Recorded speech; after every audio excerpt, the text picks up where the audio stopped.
Hi, I'm Lisa with Lisa Grace Wigs, and this is Cooper behind me. He is my 9-year-old diabetes alert service dog. I do have type 1 diabetes, and actually Grace has type 1 diabetes as well, and also my son.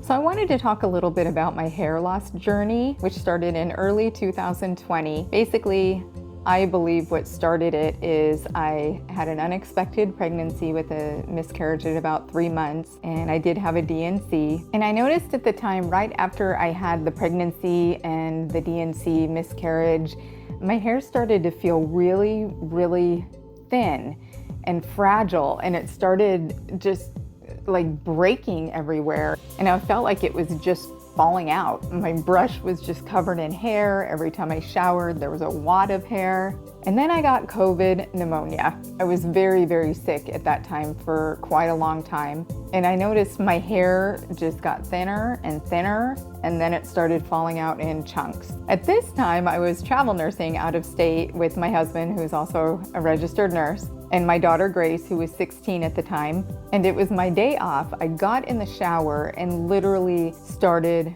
crying when I was washing my hair, and there were just chunks of hair in my hands. Grace came in, I showed her all the hair, and I was just a mess at this point, just bawling. It's really devastating when you have significant hair loss, and mine really was only over a period of a few months from when it started until I started wearing wigs. At that point, Grace, obviously this is long before she was a cosmetologist, she was 16, and Grace cut my hair into this tiny little pixie, and we decided that the next day I was gonna take the day off from work and we were gonna go wig shopping. Now we were in a small town which only had one wig store that was even open. It was the time of COVID, and their rules were crazy. Like, you had to wear a mask the entire time. You couldn't even pull your mask down to see what the wig looked like, even if you were 20 feet away from the next person. And they only allowed one customer in the shop at a time, or two, myself and Grace. It was crazy. They didn't have any human hair. All they had was synthetic wigs that they had cut all of the tags out of, so you didn't even know what brand you were getting. And funny enough, my hair at the time, it was pretty blonde. I would say a little bit darker than this. And I ended up choosing a wig that was even darker. So in other words, I don't know what I thought I was gonna get away with, because I already had all of a sudden darker, thicker hair. But it was such a low quality. It looked awful. And that's what I wore for my next 2 weeks at work. I was uncomfortable, my head hurt, I was getting headaches, I wanted to rip it off every time I was done with a shift. I ended up wearing beanies over it just because I was so uncomfortable even wearing it. It's funny because my husband would say, it's just hair, it doesn't matter. But for me, it really did matter. And I feel like women, that hair almost becomes part of our identity, and when we start to lose it, or it thins, falls out, you know, you have medications or treatments that make it fall out. I feel like it's just absolutely devastating, and it took me a few years to really accept that and be okay with it. You know, now I'm about 5 years out, and I really don't even care now. I wear short hair. A lot of times I walk around bald. I don't care if my neighbors know. I just really don't care anymore. I think there's so many of us that have gone through hair loss, and you have to do what's right for you. You know, some people, they want to keep it a secret that they wear wigs, and I totally respect that. It's whatever works for you. I found what worked for me was just to kind of joke about it and make it very light. So when I'm out in public, a lot of times I'll get compliments, you know, wow, your hair is beautiful. And I just laugh and say, thanks, it's not mine.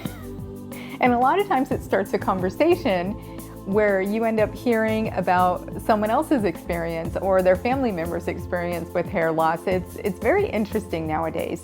So the worst thing that happened to me through this process was when I called in sick, when I was bawling my eyes out because my hair was falling out in chunks, and I'm trying to hold it together just to call in sick to work. The person who answered the phone was not a very nice nurse, I guess is the best way I can put it. And apparently the day I came back to work, she was pulling people at work aside and laughing at me behind my back, telling them that I had a wig on. She even came up to me at one point, got really uncomfortably close, and then was touching my hair. It was just so rude. And I did break down once at work, and one of the people I worked with obviously noticed something was not right with me. I did let them know what happened, and I actually became a closer friend with that person. I guess I'll never understand why some people choose to belittle others to make themselves feel better, I guess. I don't know if it's low self-esteem or what. That was probably the worst part of having to all of a sudden wear a wig. It was either wear a wig or all of a sudden have no hair with chunks out and scalp visible everywhere, which I just wasn't comfortable doing at that point. We bought our home shortly after that and moved to Florida. That's when I started looking into wigs more. I bought a few more synthetics, this time online, which also just were not great. And then I found the world of Facebook wig groups. I met a few wig sisters who really helped me through this journey emotionally and just navigating and learning. And it actually took me quite a while to figure out where to buy wigs from. All I could find at that time was the very, very big brands, which just weren't for me. My dermatologist says I have alopecia, where my body goes into severe stress, be it a miscarriage, COVID, pneumonia. I've been in the hospital between 1 and 2 times a year for the last 5 years. Every time something like that happens, I start losing a lot of hair. Now I just keep it shaved, and parts of my head, it really doesn't grow anymore, or there's bald spots. Other parts of my head, it actually does still grow, so I just keep it shaved. Thanks so much for watching, and have a beautiful week.